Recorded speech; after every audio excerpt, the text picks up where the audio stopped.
Alors écoutez bien. Un jour notre soleil refroidira et deviendra une naine blanche. Mais ce n'est pas ce qui peut se produire de pire pour la Terre. Avant que notre astre ne devienne froid, il atteindra une taille incroyable et ce sera le Ragnarök dans nos contrées. Au cas où vous ne le sauriez pas, le Ragnarök est l'apocalypse de feu de la mythologie nordique. Ainsi, notre étoile brûlera absolument tout sur la planète. Mais ne vous inquiétez pas, il y a une bonne nouvelle. Ce jour arrivera dans 5 à 7 milliards d'années. La mauvaise nouvelle, cependant, c'est que presque toute la vie complexe sur Terre disparaîtra bien plus tôt, peut-être dans un quart de milliard d'années. Il y a toutefois une petite chance que notre planète soit alors gouvernée par des pieuvres. Oui, je sais, ça fait beaucoup de nouvelles pour commencer. Laissez-moi tout vous expliquer, une chose à la fois. Nous entendons souvent parler de l'humanité détruisant la nature et polluant la planète. C'est vrai. Mais même sans notre intervention, la grande majorité des créatures vivantes disparaîtra, y compris nous-mêmes. En cause, les catastrophes naturelles et le changement climatique. C'est absolument terrifiant, mais ce n'est pas si nouveau que ça. Les scientifiques ont découvert qu'il y a déjà eu 5 extinctions massives par le passé. La dernière a eu lieu il y a environ 65 millions d'années, lorsque les dinosaures ont disparu. Mais la vie a néanmoins triomphé en prenant chaque fois de nombreuses formes différentes. La 6e apocalypse pourrait se produire d'ici environ 250 millions d'années. Les conditions sur Terre à ce moment seront inadaptées pour les mammifères, car le niveau de dioxyde de carbone sera 2 fois plus élevé. Le Soleil émettra alors 2,5% de rayonnement supplémentaire, et il fera bien trop chaud sur Terre. Les températures dans la plupart des régions du globe atteindront les 40 à 70 degrés Celsius, et toute la Terre se transformera en un supercontinent. Dans les régions à forte humidité, il fera encore plus chaud. Et bien sûr, dans de telles conditions, il sera difficile pour les humains de faire des promenades au parc et de jouer au frisbee avec Médor. Personne ne jouera plus avec personne du tout. Espérons que nous aurons colonisé d'autres planètes d'ici là. L'augmentation des flux solaires entraînera une perte brutale d'oxygène dans l'atmosphère. Cela signifie que dans environ 1 milliard d'années, notre Terre ressemblera au lieu sans vie qu'elle était il y a environ 2,5 milliards d'années. C'est-à-dire avant ce qu'on appelle la grande oxydation.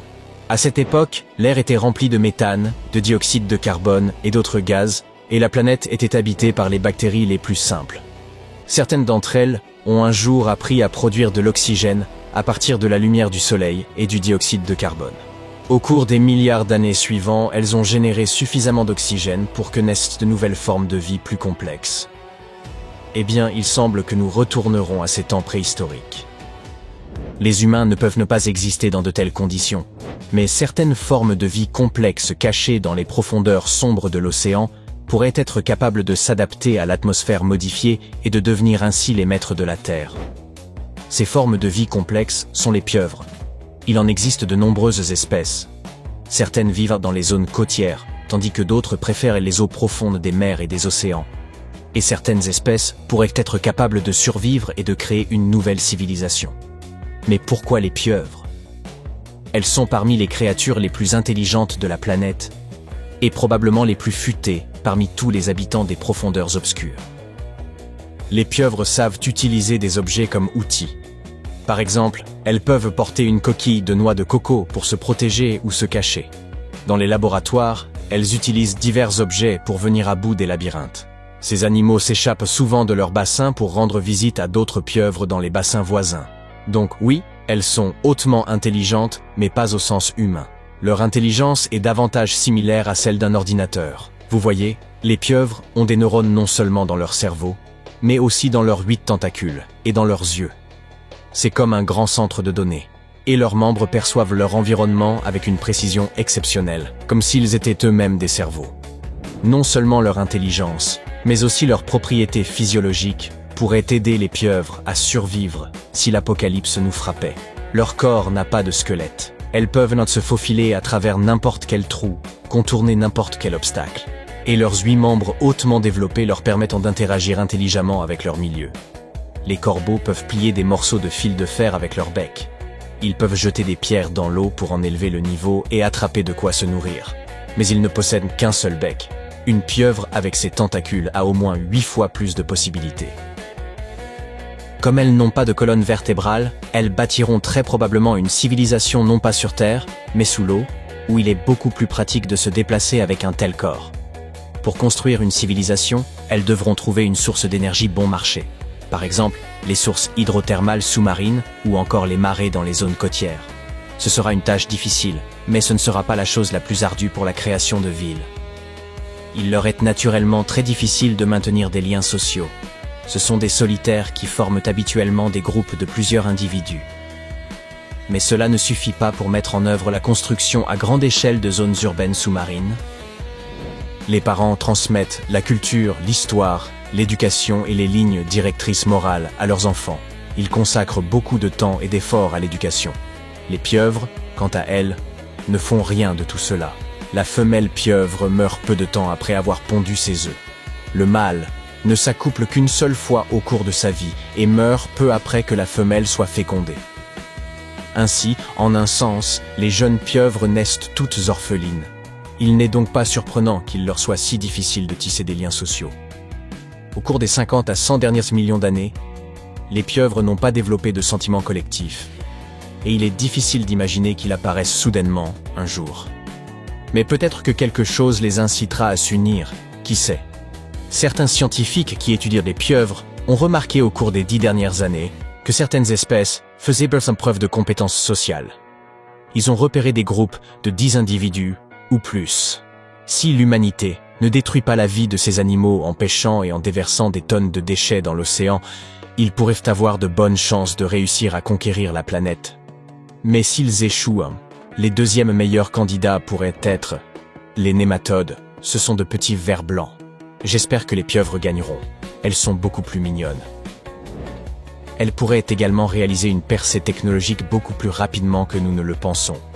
Car quand on a 8 bras, on travaille beaucoup mieux. Imaginez tous ces poulpes quittant la Terre et volant vers une autre galaxie, où ils nous rencontrent, nous les humains. Pensez-vous que nous pourrions devenir amis ? Bien, disons que les pieuvres deviennent une civilisation hautement développée, qui construit des villes dans l'océan. Mais, tout comme les humains, elles devront penser à coloniser d'autres planètes à cause du Ragnarök imminent. Le Soleil continue de chauffer et de s'agrandir, il ne faut pas l'oublier. Notre étoile est actuellement dans la phase la plus stable de sa vie, et ça fait 4,5 milliards d'années que ça dure. Mais dans environ 5 milliards d'années, l'hydrogène dans son noyau commencera à s'épuiser, et ensuite, le grand spectacle commencera.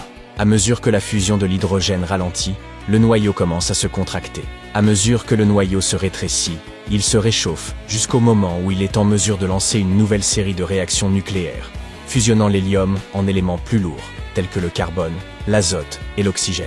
Finalement, le Soleil deviendra rouge et si gigantesque qu'il engloutira Mercure, Vénus et possiblement la Terre.